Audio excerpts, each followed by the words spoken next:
What's up everybody, this is Zoya, the Russian Korean. And today is another Explore the Lore Day. I've actually been meaning to make this video for a while. I think ever since my Senna and Lucian video came out. If you haven't seen it, by the way, you can check it out. I'll put a card here. But it was my first video doing like a couple. And so a lot of you guys suggested doing XAYAH and RAKAN. Personally, I'm also interested in finding out more about this couple. But, you know, with the Spirit Blossom event and the new champs coming out and, you know, all the other things that I was doing in between, it kind of got pushed back really, really far. And so today I thought, you know, despite the hype for Spirit Blossom, and I know it's the talk of the town these days, it's a good time for us to, you know, take a little breather, to pause, and to check out some of the other champs that may not necessarily relate to the event, but are still part of the lore and are worth exploring. So this Explore the Lore video is going to be kind of similar to my Yasuo and Yone one in a way that I actually, in preparation for filming this video, I already read the short stories that are related to XAYAH and RAKAN and kind of thought about what I guess I get out of them, and I'm gonna summarize them and just talk about the stories in general. We will check out the artwork, and then I know that there is also a cinematic, a login screen, and also, you know, the in-game interactions for XAYAH and RAKAN. So I wanted to check out those on camera. So part of it is like talking about the lore, and then part of it is kind of a react. So hopefully this is going to be interesting for everybody, and yep, let's get into it. So one thing about XAYAH and RAKAN, if you guys haven't seen my video on how I first started playing League of Legends, XAYAH was actually one of the first champs that I tried. Not that I stuck with her, but you can check out that video if you haven't. It's pretty funny. Kind of cringe, but then also, you know, I feel like it's relatable. So here we are on the universe page for champions, and I am just going to find XAYAH right there. Okay, and here they are, XAYAH and RAKAN, the two lovebirds here. By the way, I am wearing my birdie earrings to fit the theme here. Since we are on XAYAH first, we'll start with her and then go on to RAKAN, okay? So here's XAYAH, the rebel. Ever been stabbed by a feather? Says XAYAH. Actually, yes, so many times. Like, you know how when you wear your padded coat in the winter, it with goose down, and then these feathers just stick out and they just poke you. I'm sure that's what she meant. So she is from Ionia. Ionia, of course, is the most prevalent region here in Runeterra. Not necessarily because it's more important than the other ones, but because for some reason Riot is devoting a lot of attention to it, especially recently. So why don't we go into her biography? I actually haven't read her biography. I only read their short stories, so I do want to see what the biography says, if it says anything new. XAYAH the Rebel. As a child of the Lotland tribe, XAYAH loved listening to her father sing folk hymns about ancient Vestayan heroes. The haunting melodies transported her to a long-forgotten time when magic danced freely through the island of Kalin. I think that's how you read it. Imbuing the Lotland with immense power. Yet, with each generation, humans encroached farther into all Vestaya's ancestral tribe lands, disrupting their raw essence. The tribes began to fade, losing vitality as they were gradually cut off from the spirit of the first lands, and were forced to negotiate with their mortal rivals. XAYAH washed in frustration as, time and again, her tribe's Juloa ambassadors made treaties with mortals that were swiftly broken. Most disturbingly, humans had discovered the secrets of towering constructs known as Quinlans. I think that's how you read it as well, and were using them to inhibit Ionia's natural magic in order to protect their expanding settlements. Even though XAYAH and others like her urged their people to fight back, the Lotland instead withdrew into themselves, shunning the mortal world as they clung to what little they had left. Yet this would not protect them, and they were eventually driven from their homes. The Lotland became rootless nomads. XAYAH became a freedom fighter. I sense from this a little bit of inspiration from, you know, real-life conquistadors and some of that stuff. Not necessarily, you know, exactly like that, but something of that nature, I guess. I mean, it's not just the conquistadors. Throughout history, invaders and conquerors have used deception to, you know, trick the native people into submission. And so I'm guessing this is just going off of that theme. Alright, moving on. And she was not alone. Vestayan rebellions were growing across Ionia, seeking retribution against mortals. The time for negotiation was over. Saya was determined to use her lethal quills in battle to release the land's wild magic. Flitting in and out of the most fortified strongholds and leaving a trail of bodies in her wake, she earned the sobriquet the Violet Raven. Her dedication to the cause was unmatched, as she focused only on the next mission and the next step toward freedom for her kind. Though she cherished her rebel allies, she usually acted alone, believing she could do the job better than any other. But then she met another Vestaya who would change her life forever. Let's guess who. After she entered the remote mountain town of Vlanko in search of a stolen artifact, she was struck by the sight of a braying crowd of humans. On stage before them stood a preening, flamboyant performer who sang old Vestayan songs for his captivated audience. As he finished his show with a dazzling array of cheap tricks, the crowd erupted and chanted his name. Rakan, Rakan, Rakan! He took a theatrical bow. Saya dismissed him as a buffoon. A fellow Lotlan he might be, but this Rakan seemed like nothing more than a foolish mutakal. And we're supposed to know what that means. Saya willed herself to ignore him and completed her mission, which she couldn't deny has become far easier thanks to Rakan distracting the locals. Before Saya could flee into the wilderness, Rakan accosted her. After making a series of failed attempts to charm her with flattery, the brash Vestaya asked for news of the Lotlan tribe. So Rakan's doing the first move here. I see. When she told him they had lost their lands, his plumage darkened, and she was surprised at the depth of his rage. Perhaps there was more to Rakan than she thought. When she told him of her true cause, he begged to join her. Seeing potential in his ability to create diversions, if nothing else, Saya agreed. When they began their travels, she saw Rakan as a useful but annoying asset. The showboating battle dancer would leap and pirouette through enemies with ease, distracting them before Saya struck them down. Indeed, this fighting style almost compensated for his irritating inability to remember Saya's meticulous plans. Rakan helped Saya in other ways as well. While she was blunt and abrasive, he was insightful and charismatic, able to use charm and persuasion where she would have resorted to violence. She was impressed by his uncanny ability to assess people's emotions and trustworthiness. She sometimes questioned Rakan's compassion for mortals, but never doubted his devotion to the rebel cause. Eventually, Saya realized her feelings for Rakan were changing. There was a lightness to him and his free-spirited ways that she found aggravatingly alluring.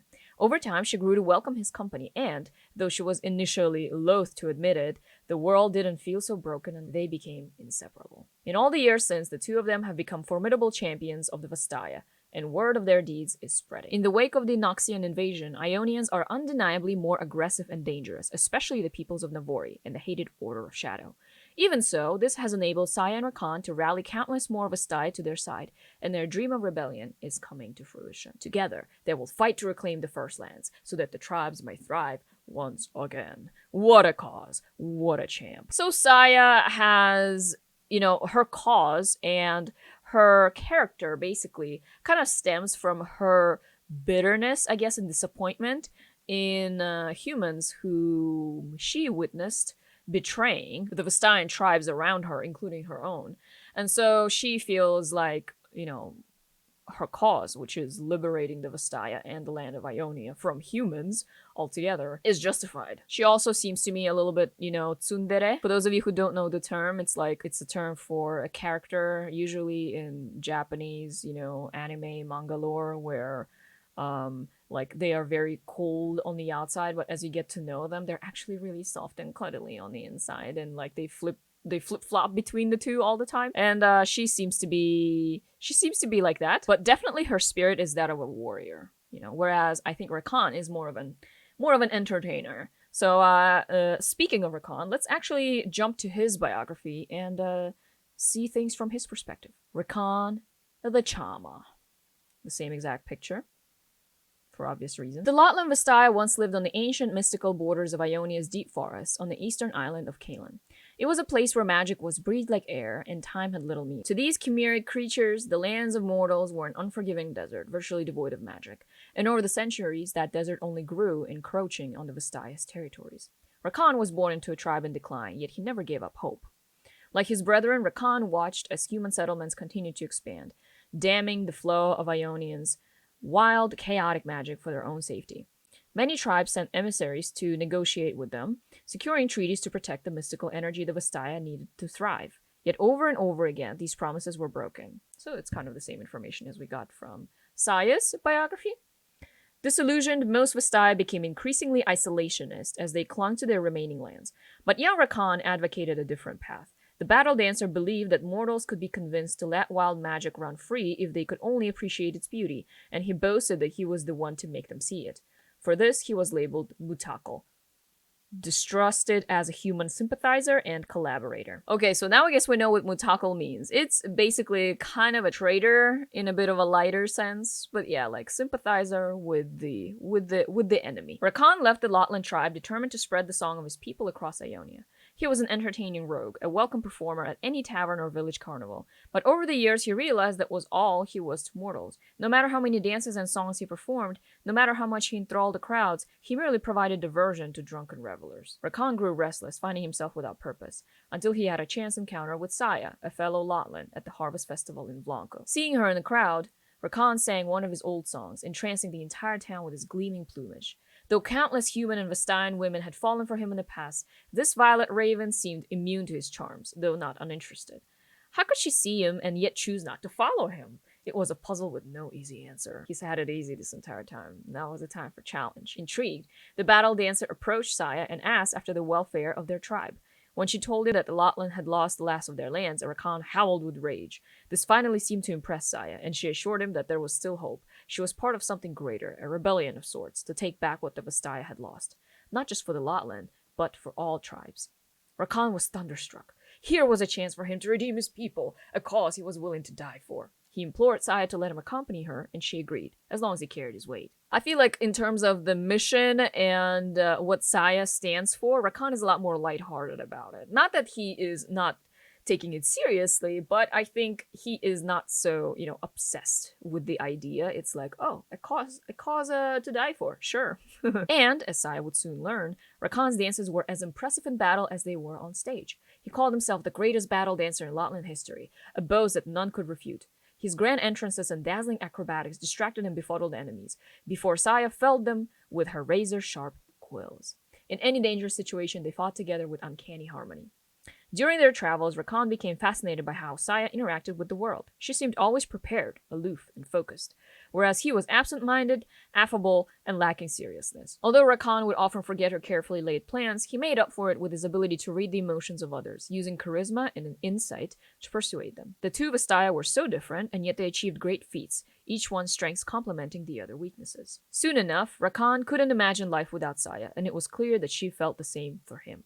The pair pledged themselves to each other in the midst of a raucous tavern brawl. Isn't that a dream wedding? Yet they did not see eye to eye in all things. Where she viewed the world as black and white, with mortals always the enemy, he had more compassion, and believed some of them were redeemable. Despite this difference, Rakan was certain that his and Saya's love for each other would bear them through the storms that lay ahead. Through Saya, Rakan has found purpose. Inspired by his partner's singular drive, Rakan has made a crusade his own, and together they will fight to reclaim the first lands for the Vestaya. And so we have here the biography of Rakan. You can definitely see, even from their biographies, how they do complement each other, kind of compensate for each other's flaws in a way. And I mean, personally, I understand where Saya is coming from and why she's so reserved. It's, because of the things that she's seen and what she's been through. But at the same time, I feel like Rakan is a little more likable. Just because I think whenever people see everything like black and white, bad and good, like it's not usually the best way to look at things. There's definitely good things, there's definitely bad things, but there's also gray areas. And I think the wisdom of life is that you learn to discern when you need to be strict and stick to something or when you need to be a little more flexible. And I feel like in that sense, even though Rakan seems to be kind of the fool here in this couple, I really don't think that he really is. In his understanding, I think, and insight into some of the human nature, I think he is kind of wiser than Saya. And I think some of the stories that involve them actually kind of shed light on that as well. But before we get into the stories themselves, let's actually take a look at some of the artwork. So we are back on Saya's page, and we are gonna go down. And yep, here are all the stories. Here is the cinematic. We're gonna watch it later.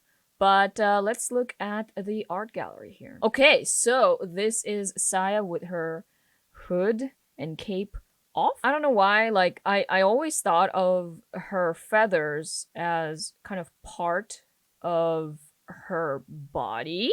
It's like she has wings almost, but I guess it's just a cape. One side of her head is shaved. Why am I not surprised? And here is her in full height. All these costumes, like, I don't know what she has over here.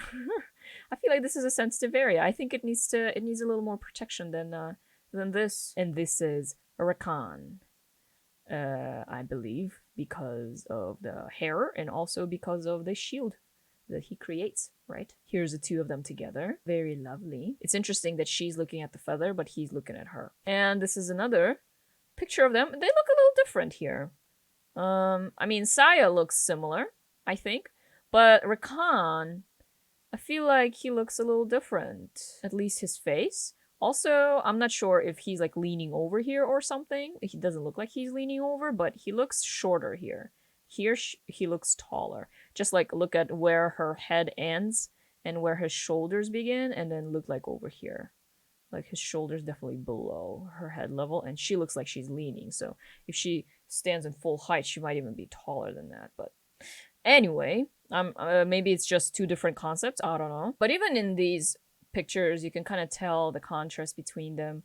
She's like very dark, you know, which is very befitting of her gloomy personality, whereas Rakan is a lot more cheerful and a lot more, you know, affable, as the biography said.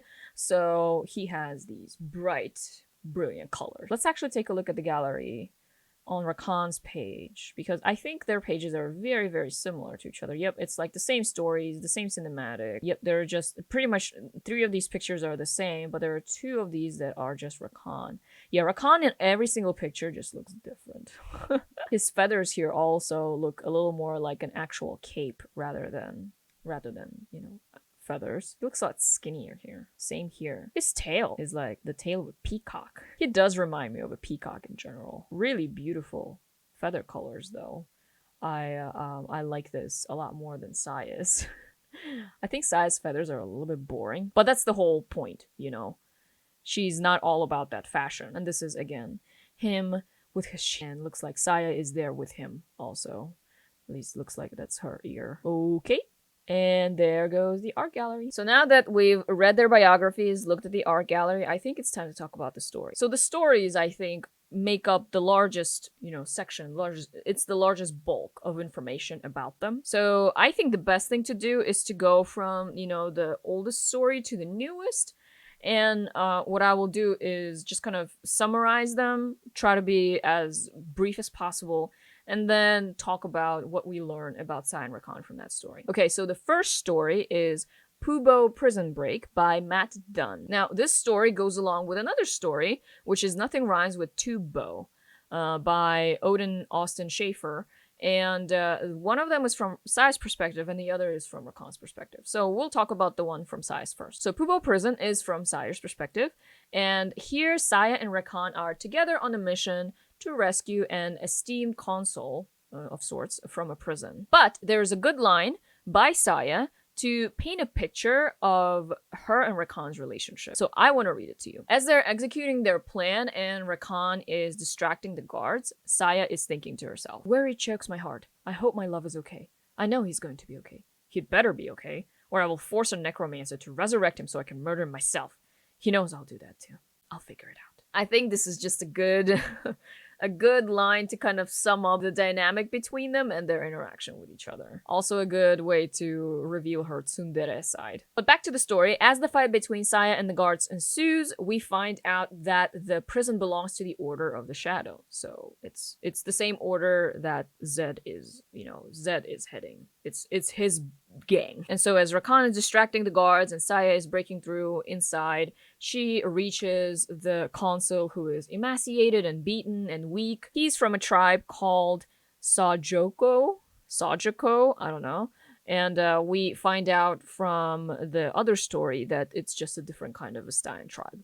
So anyway, XAYAH finds him and the people with him, including his wife, and she is leading them out of the prison. Once they get out, they run for the woods, and as the freed prisoners reach safety, XAYAH and RAKAN battle against the acolytes who chased them. So that's basically the whole story. But during the escape, one of the prisoners set free, who was actually a servant or the guard of the consul, he got fatally shot as they were escaping. And so, unfortunately, he passes away. Although everyone else escaped and survived, the consul, tells Saya that the Kinko need to be informed, and of course they're humans, but Saya doesn't trust humans. And so she says, quote, "Humans broke the pact. How can you not see this as a grievous trespass? To them, magic is power. To us, it is life. They will never respect our boundaries." So you see her kind of cut and dry perspective of humanity. So the argument continues, and it unfortunately ends in the consul's wife divorcing him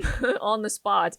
She leaves him because she feels like she needs to go to the north, inform the tribe, but he wants to go to the south and inform the Kinkos. So she's like, okay, I'm done with you. I'm going. Bye-bye. And so, yeah, they separate, and Saya and Rakan are left together because the consul and his wife and the people with each of them just, like, separate. Kind of an awkward situation. So watching this separation, Saya and Rakan embrace and promise not to separate like that themselves. Rakan says, "We are not like them." And Saya thinks, quote, "The vows we took at the Fa waterfall spring to mind. His heart beats for me and mine for him. Home is within his arms, his breath, his smile. There is no one better than Rakan." Personally, I think that her thinking about that and, you know, coming back to Rakan for safety and comfort just shows that the sheer, you know, vengeance or, you know, the cause that she supposedly lives for alone, like, that's not, you know, the most important thing in life. I think at this point she's able to see that her relationship with Rakan is a lot more important than, you know, these missions that they go on and these causes that they fight for. Like, those should not be the reason to separate with someone whom you love and someone who's the most important in your life. And so that was the story from Saya's perspective. Now we turn over to Rakan's perspective of the same exact story. So I will not recount the story again, but I will just talk about some of the points from his perspective that I thought were pretty interesting. This story, as I said, is called Nothing Rhymes with Pubo, and it is the same scenario, but in the beginning of the story, there are a few lines that summarize Rakan's train of thought very well. So he's looking out onto a valley of a human settlement, and he's thinking, Each wood woven, probably because I'm Russian, it's a little hard for me to read this word. Wood woven. I have to pause there. I can't just say it together, because if I say it together, it sounds like wood woven. Wood woven. Each wood woven home probably has a whole family inside it. There, mortals are born, die, and, most importantly, create new songs. Probably with harps and drums. Maybe flutes? I should make a reed flute later. First, I need to fluff my cloak. Did I remember to clean my feathers? The town below must have an inn. A bottle of wine would be great right now. So from this, we gather that he's clearly suffering from some sort of ADHD. Moving on, Rakan keeps getting distracted as he tries to focus on Saya's plan and do what she asked him. His fighting style is also different from Saya's. Whereas Saya is creating blades and just directly throwing them at people, Rakan does something different. When he encounters the prison guards, he twists and leaps around them and around their weapons and just knocks them off. Also, reading this story from Rakan's perspective basically reminds me of like something like watching an old Jackie Chan movie. People are seriously trying to kill Rakan, but he just like jokes and slaps them and is having fun. But everything is fun and games, of course, until one of them dies, as I mentioned before. And so when that happens, this is what Rakan is thinking. This Jaloa should not have died. Someone loved him. They will sing his songs, but only silence will answer. My eyes well with tears. Softly, I sing for his loss and his family's. Saya stands with her fists clenched. She won't grieve now. Instead, the pain will find her tonight when she thinks I'm asleep. That is her way. I will kiss away her sorrow then. So this is, of course, the portrayal of his soft side, and also, I think, an insight that he has into not just, you know, others, but also Saya and how she kind of suppresses her feelings, but it's not that she doesn't have those feelings, it's that she's trying to hide them, or maybe even deny them, but he lets her let it out. And this, of course, shows the dynamic of their relationship, which is supporting and complementing each other's weaknesses. So these were the first two stories about Saya and Rakan. Lovely, lovely, lovely. We learn a lot about them, about how they operate, how they interact with each other. And then we have another story, which is not about them specifically, but it is about the Vestaya. And I think we'll learn a lot about, at least I learned a lot about the Vestaya from this story. It's pretty humorous. It's called Edward Santangelo's Vestaya Field Journal. It's pretty funny, but I'm not going to go into the details of you know, his humor. But I am going to mention some of the things that he says about the Vestaya and kind of like his description of their origin, history, and, you know, their kind. So Edward is this explorer, very eccentric explorer, who goes into Ionia and wants to find out as much about Vestaya as possible. He encounters a few different ones. You know, he gives descriptions of each of them. You can check them out in the story. But the one common, I guess, theme with them is that they are like chimeric creatures. So for those of you who don't know, chimera is actually from Greek mythology. It's like this female creature with the head of a lion, with the body of a goat, and the tail of a snake. So just like whatever creature, you know what I mean? The journal also says, I would theorize that the Vestaya are not an individual species, but a taxonomic classification more on par with the larger order, or a phylum. While many Vestaya look similar to one another, the different tribes and familial groupings often look and act in drastically dissimilar ways. And then he talks about the origin of the Vestaya, which I think is like the more important information, to me at least. Like, what are the Vestaya, where they come from? I learned that the Vestaya's origins could be traced back long, long ago to a hidden corner of Ionia where a group of humans fled to escape the myriad horrors of the Great Void War. These refugees came into contact with a tribe of intelligent, shape-shifting creatures who were greatly in tune with Ionia's natural magics. The pairing of these two groups produced the creatures I eventually learned to refer to as Vestaya. Over time, the offspring of these pairings settled into a variety of regions and therefore adopted diverse forms, from the winged humanoids of Ionia or the sporadically limbed sand shufflers of Shurima to the Freljordian scaled manatee with a look of perpetual discomfort on its face. So they are shape-shifting, they have some human blood in them, and they are something in between anything and everything. So I think the distinction here is that they're not animals. Within the magical universe of Runeterra, there are different creatures. Humans are some of them, but there are also, I think, like the Vestaya, they're not quite animals, because there are animals, but these are like shape-shifting, and they are, I guess, capable of crossbreeding with humans to produce creatures like XAYAH and RAKAN. Or Set, right? Because Set, I think, his mom is Vestayan, and his dad was an Oxian. At least I heard that from his lines. I actually haven't read his bio. I need to look into it. It'll probably be a pretty good transition, you know, because he's a Vestaya and I am finding out a lot about them. So yeah, that's the basic information from that story. It's pretty funny. I do recommend you read it. But now we are moving on to the last story relating to XAYAH and RAKAN, and that is A Piece of Shadow Cake by Odin Schaefer. This is a pretty long story. It's also the most recent one. It just came out, I believe, like last week or something. So let's talk about what happens there. Again, some confrontation between humans and the Vestaya. This time, XAYAH and RAKAN are helping a tribe called Kepthala, whatever. They are being suppressed by a Quinlan, which I mentioned a little earlier in the video. It's a stone structure, basically, that suppresses the surrounding magic. Or not necessarily suppresses, but like tries to control it so that humans can cohabit with that magical atmosphere. And so they're fighting, and RAKAN explodes this bomb, and they break the Quinlan. And as the Quinlan breaks, quote, the countless centuries of magic it had held back was suddenly released, like a dam crumbling and releasing a flood.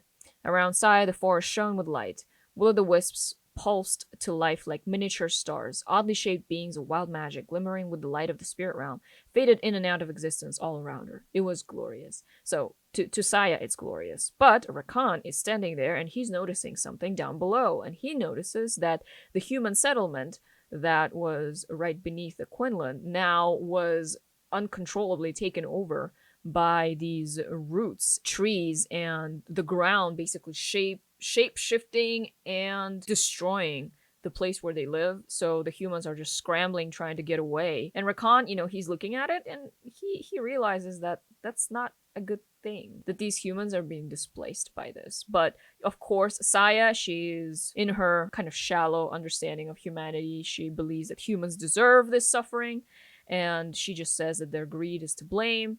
And, you know, RAKAN doesn't just doesn't respond to her. Because I'm sure he knows, you know, XAYAH's attitude. But at the same time, he knows that, like, him saying anything is not going to change anything. Later, they are on another mission. This time, they are with a tribe called the Vlata, and they ask Saya and Rakan to help them free, again, a Quinlan, the same structure that they just destroyed for another tribe. But the Vlata share this Quinlan with a local human settlement. And so the Quinlan was apparently marred by the Yanlei, who are the Order of the Shadow, which again is Zed. And I mean, Zed is not directly mentioned, but clearly if it's Order of the Shadow, it's Zed. And so the Vlata ask Saya and Rakan to basically help them and the human settlement, so cooperate with them. But Saya doesn't want to cooperate with humans. She's willing to destroy the Quinlan instead, thereby destroying the peaceful human settlement as well. The elder of the tribe then says to her, "My tribe only wants to return to the way it has been. The monks of Koln have never broken the promises to us and have protected us. We're not war seekers like you." So the elder and Saya kind of have a little bit of an argument, but the Vlata eventually do ask Saya and Rakan to help them. So the pair travels to the human settlement and tries to pass through it while disguised as humans. There's Order of the Shadow, they're everywhere. There is an alert because there's this mage looking for any suspicious people. He kind of detects them. They try to run away, and they fortunately find an old woman who happens to be one of the peaceful humans, and she was an abbess of the temple.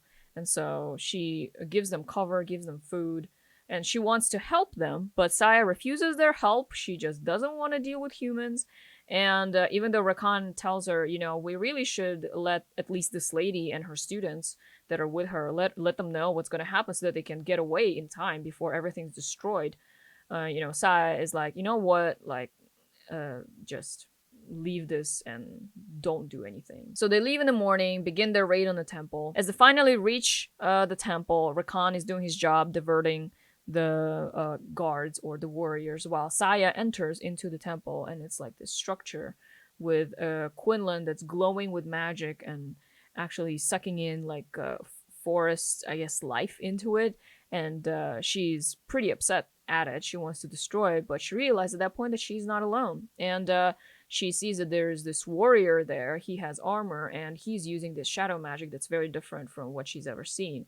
And because she's very tired and exhausted, hasn't eaten, she feels like she can't really win against this guy because she just senses how powerful he is.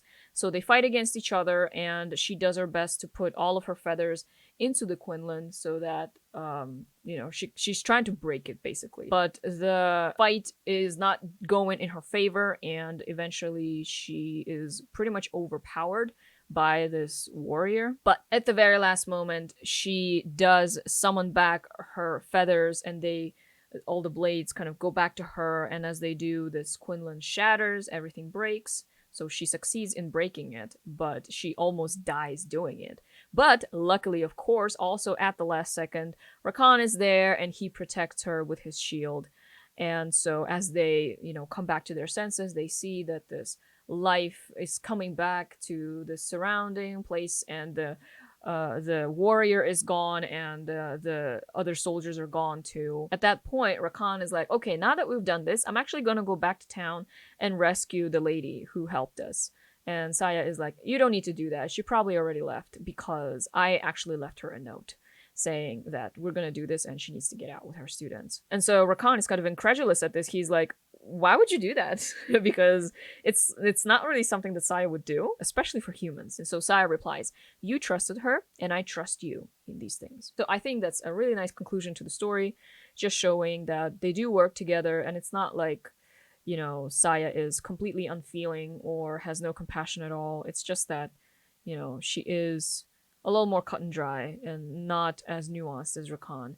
But at the same time, she does listen to Rakan, and she does also, I guess, esteem his opinion and insight, which I think is one of the most important things in a relationship, just like respecting each other. So yep, those were the stories, guys. And so now we are coming to the video part of this exploration of Saya and Rakan lore.